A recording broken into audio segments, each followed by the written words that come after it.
about 2 weeks ago, while it appears, this really all started when a very irrelevant rapper, and I'll keep reiterating that because he's been cloud chasing me for 2 weeks straight, and I've seen people retweet more a t-shirt dissing me than I saw them retweet his album. So I'm going to call him irrelevant still. Freddie Gibbs was upset at me giving my opinion on Everyday Struggle. Now, let me just tell everybody in the media space, I'm not like y'all. Most of y'all niggas get paid under the table by all these other niggas, and because of that, your hands are tied, and y'all think y'all got the cool club. Like, I could tell all y'all, I could expose all you media personalities. Whether you think you hang out with these couple rappers, and maybe you can say that with me with a couple rappers too, that's cool. But a lot of y'all, like, I could tell what you're gonna say or what you're gonna defend based on, like, your little crew. Right? If you hang with the Meat crew, I know you about to defend them in Rock Nation. If you hang with, like, the little backpack rapper crew, like, you're going to defend all these niggas that flop, but, like, they lyrical. You get me? So, I do a debate show. And because I literally built a platform for myself with my audience, I like, and we're going to get to this, I like Tori. Tori's my guy. Tori's one of those people who always calls me, like, we talk a lot. Just offline, off of industry stuff. And today was even a tough day because I have to do my job. I have to post things. I have to be fair. I got to be fair even if it's my friend or not. But that's not how a lot of people in the industry work. You know what I mean? Like when it comes to situations or topics or issues that have to do clearly with people who they like, straight bias, right? And I'm not saying, again, you could probably accuse me of the same thing. Whatever. But anyway, I'm on Everyday Struggle. It was just a no-brainer to me. I see one guy call another guy irrelevant. I really don't think either of them are relevant in the grand scheme of what rap is. And again, I'm not even speaking in comparison to me. I'm speaking in comparison to the artists that I cover. You think, think about the artists who I cover on my page. Do you think Freddie Gibbs is relevant compared to Uzi? Is he relevant compared to Baby? Is he relevant compared to 6ix9ine? Is he relevant compared to, to most of the niggas I'm covering? No, if you ask me. Is Jeezy? Currently, no. By the way, Jeezy is a legend. I stated that opinion on Everyday Struggle because it was a conversation about a topic where Freddie Gibbs said something like, "Yo, the other dude isn't relevant." Started a whole whirlwind, And for 1 point, real quick, I realized that niggas stopped paying attention to facts and they started to just, act. At the end of the day, we don't like you and we like him. And that's really what a lot of hip-hop debates and conversation comes down to. We're not going to use logic no more. We're not going to actually respond to points or whatever. We like him. We don't like you. Right? So a conversation which was started by him, he was mad, led to me responding on stream. Meek Mill, who seems to be the one corny dude who lost his last fight, a.k.a. with Drake. So now he waits until he sees a jumping, and he runs in and gets the last kick in, and Monday morning at the lunch table, he shouts out, "Yo, I beat him up." I get it. He jumped out, he said, "I'm canceled." So I started seeing, these rappers, some of them, they're battling their own relevance, some of them, they're just whatever. They're kind of starting to team up on me because they probably felt that, the internet, Twitter's on memes and old niggas, right? So they were definitely getting at me. The memes, I ain't gonna lie, the memes were kind of funny. And because of that, I was a little bit defensive. So I got on stream and in a very fueled up rant. And by the way, I definitely want to, I won't even, some of y'all little journalists, focus on what you're getting paid by your boss, who you're also, let me not throw shots at y'all. But, because I see people I heard somebody mention Coke. If y'all really want to talk about it, the drugs that I know people are on, because only thing I've ever taken, ever, is Hennessy. Only drink. Never smoked. Don't pop pills. I'm not one of y'all. And I actually feel offended when I'm described as one of y'all. But yeah, I'm very passionate. And you'll see it during the stream. The more and more I talk about things, again, I've sacrificed my whole life to be here. I wasn't picked because I'm a homeboy of the popular dude to get in a position. I sacrificed a lot. So when I'm talking about things, especially when I feel like people are trying to come at me, I'm going to get a little, passionate. Passion for me comes with me talking loud. You might think it's threatening. I never speak on violence. But you might think that, yo, damn, this dude is, yo, why he sounds so, you know? Again, it's passion. I'm just telling you it's passion. Anyway, in the midst of me responding to, like, I felt like I was Thanos, okay? And basically, all of these dudes are coming back, like, Meat Mill jumped in like Captain America. You can't be like, yo, we're here to get you. And I'm looking at him like, what? In the midst of that, I was also getting at other people who I felt wronged me in the past. That's where I got to Chrissy Teigen. Chrissy Teigen is currently going through some other stuff, which I'm pretty sure I've never talked to her. I don't think I'm even on her radar. But it was very ironic because whether it was Shade Room, whether it was New York Post, whether it's even my conversations with Complex, because they don't understand. They're like, wait, what's your problem with Chrissy Teigen? Chrissy Teigen had tweeted out multiple things that was pretty much, again, making it seem, and also basically, it's basically like saying, yo, you and 6ix9ine, y'all some bitch ass gay lovers, right? Now, if you really look at what she said in comparison to what I said, I personally think it's worse. However, she's been deleting every tweet possible. She's been deleting all the tweets of her loving kids, her wanting to see kids have kids. By the way, these are her tweets, not my words. I couldn't find, trust me, I tried to find it. I was talking to Shade Room because they were like, yo, Act, we want to be fair with you. Salute to Shade Room. I love you, Angie. I couldn't find it. She was deleting mad tweets. I couldn't find even where she was going at me. So I understood why it played out how it did. Right?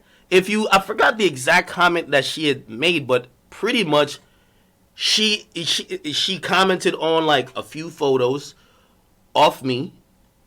And I think some had 6ix9ine in it. And basically her commentary was like, what type of bitch ass shit is this?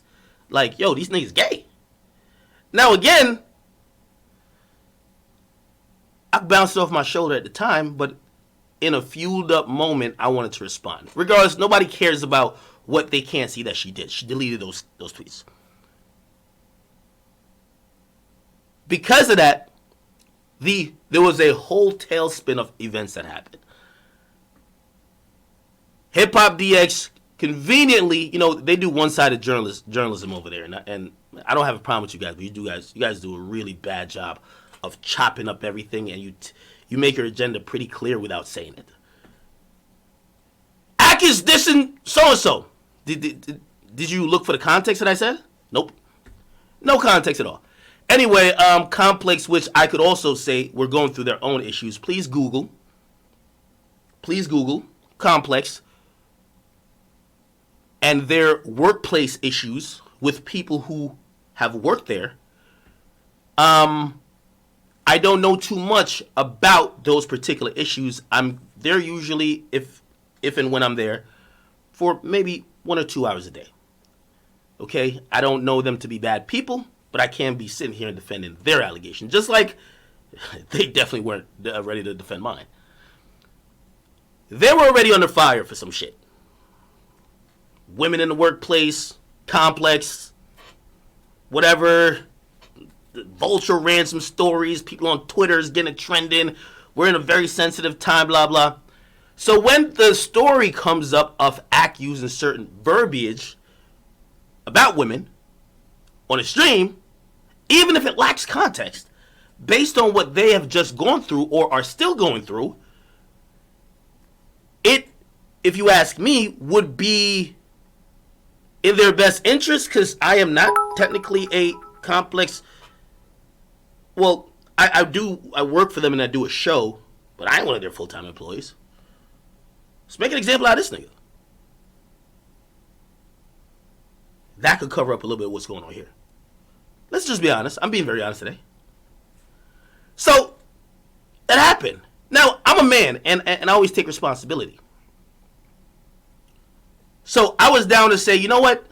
Given the fact that, I trust me, I was looking, I hit all my meme, yo, let me find this tweet because what I said looks so crazy because we can't find that Chrissy Teigen had said stuff about me. Basically, like, not only, first of all, I'm not homosexual, nothing wrong with homosexuals, but she's gay shaming me and I'm not even gay.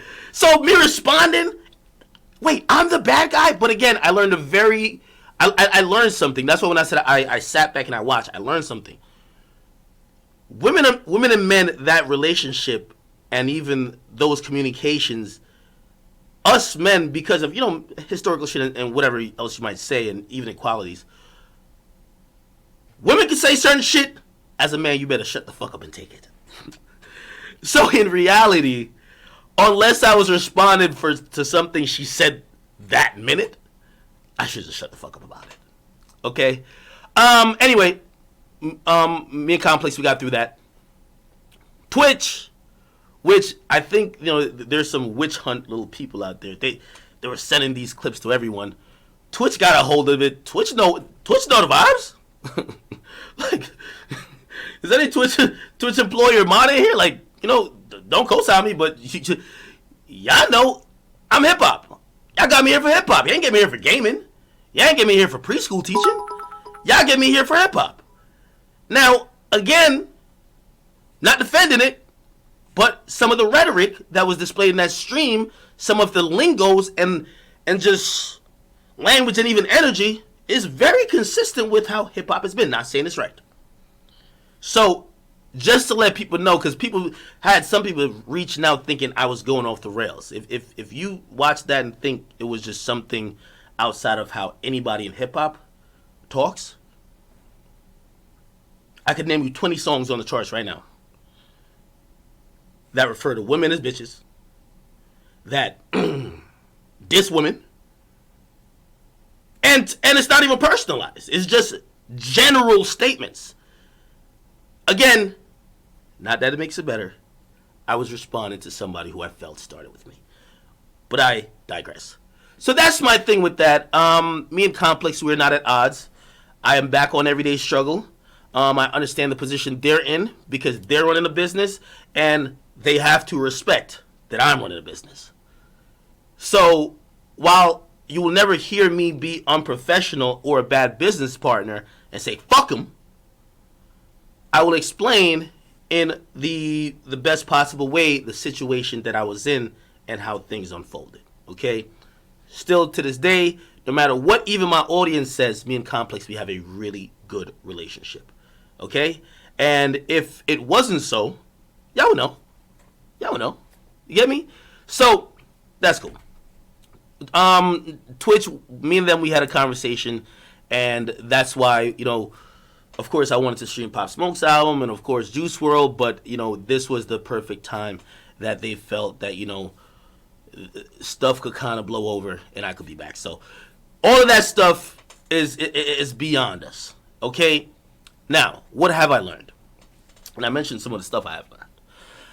I've realized that this stream, and I know I have a lot of loyal supporters who've been here, salute to my 2016 gang. If you've been in here from 2016, spam up a scorpion. Real talk. Spam up a scorpion if you've been watching me since 2016. Maybe even 2015. Matter of fact, my earliest stream might have been 2013, but definitely 2014. No face cam, just playing the video game.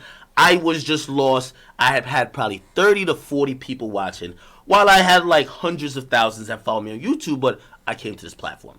If you remember those, thank you for following me along this journey.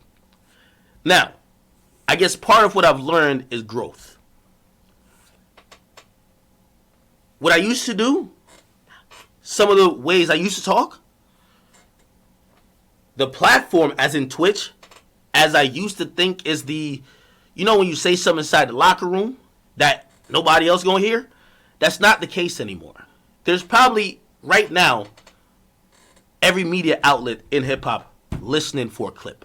They're all listening. They want to hear something. And again, they're sitting with a notepad to say, when is he gonna say it, and when we could clip it, and we're gonna write a story on it. So I guess I say that to say Twitch is no more of a, again, I guess that's my next point, but Twitch is no more of a, I'm telling you guys something other people want to hear. But